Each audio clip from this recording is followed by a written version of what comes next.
Hey, what's up everybody? Just a quick one today. I want to share with you a really fun little thing that I went through a couple days ago as I was doing a little bit of problem solving as I wanted to change around my build. This is one of those things where I get really excited about trying to juggle certain things in the game, right? When you recognize, oh, I could find, plus 10 strength over here, plus 20 dexterity over here, and then I can change a couple points, change my cold to lightning, fire to cold or something, and then you can change some of your jewels. Those little swaps where, you have this puzzle that's fitting together. And I found one of these a couple days ago that actually had really big consequences for my build for only spending like 4 exalts total, basically adding like 30% more damage and 30% more defense on my overall build. And if you're playing a build like this that is using Aegis Aurora and melding of the flesh and all that type of stuff, there might be something here for you that might work for your build. So the traditional setup with how this build works, this is my Forbidden Rite, cast on crit, CI occultist. It's a lot of words. We're gonna have to come up with some sort of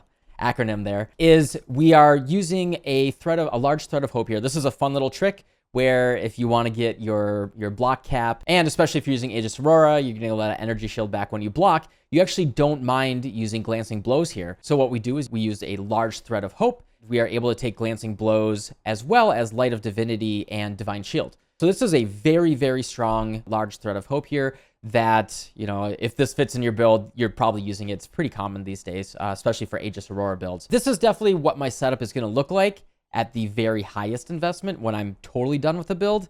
However, I was shopping the other day. I don't want to mouse over it even to spoil it. I was shopping the other day for a new Skin of the Lords. You might have seen my previous video where I talked about, shopping for a new Skin of the Lords. You can look for alternatives, find different keystones, maybe even mix the gem colors up as well. So you're not like locked into a specific recommendation from a content creator that may cost way more than the item's actually worth. So I was just scrolling down and taking a look at what was there.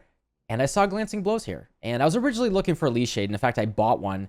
And because I was changing my socket colors, I bought a leaf shade. But then I kept scrolling down for another minute or so.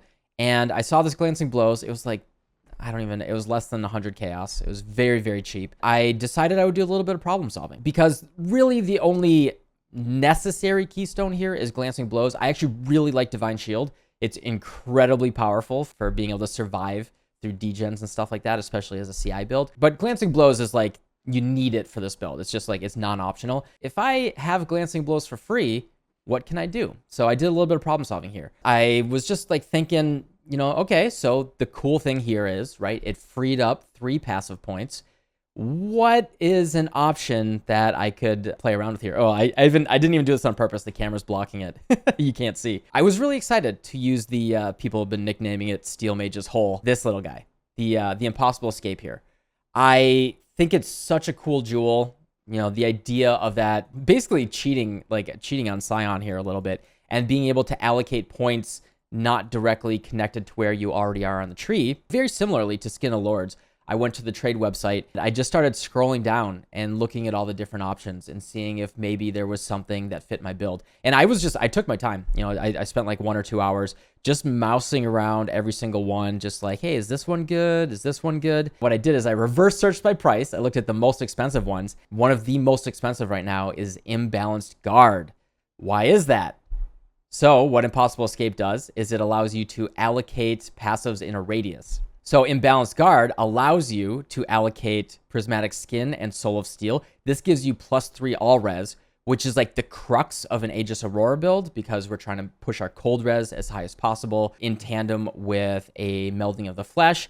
And so our max res is actually set to the max res of our cold res. And so I was looking at Imbalanced Guard. I was like, dang, that's real cool.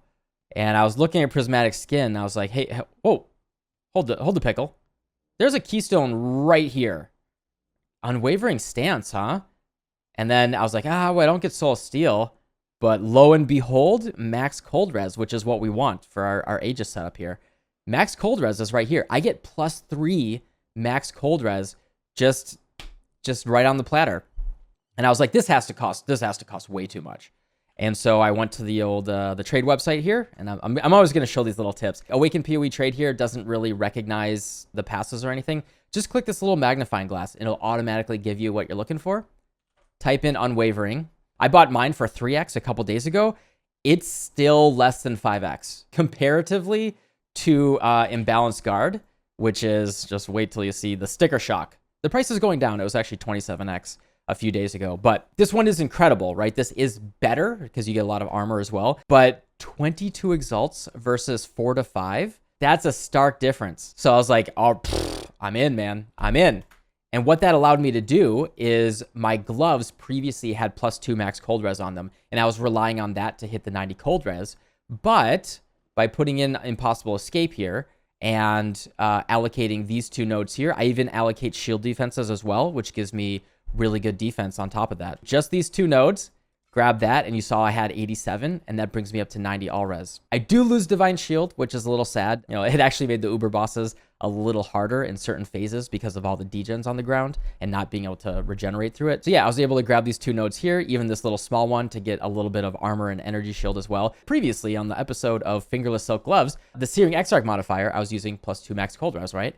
And I looked and I was able to get Unnerve because I hit 90 cold res with these nodes. So I replaced the +2 on my gloves with Unnerve, you know, 1-to-1 to this prismatic skin. With this additional, brings me to 90 all res.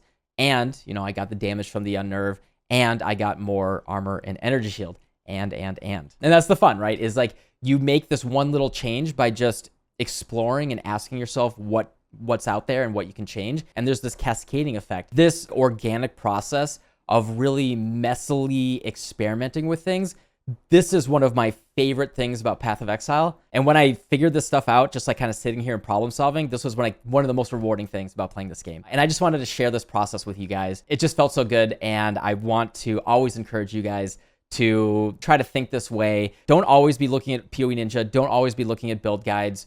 Just kind of open up the trade site, open up the wiki, do some research, and see what's out there. There might be some hidden gems that really revolutionize your build, or might give it like a horizontal upgrade that usually a build creator isn't thinking. They're usually just thinking mostly like vertical, you know, hey, what am I going to recommend, right? But yeah, that's it for me today. I'm going to go get ready for the stream, and I'll see y'all tomorrow.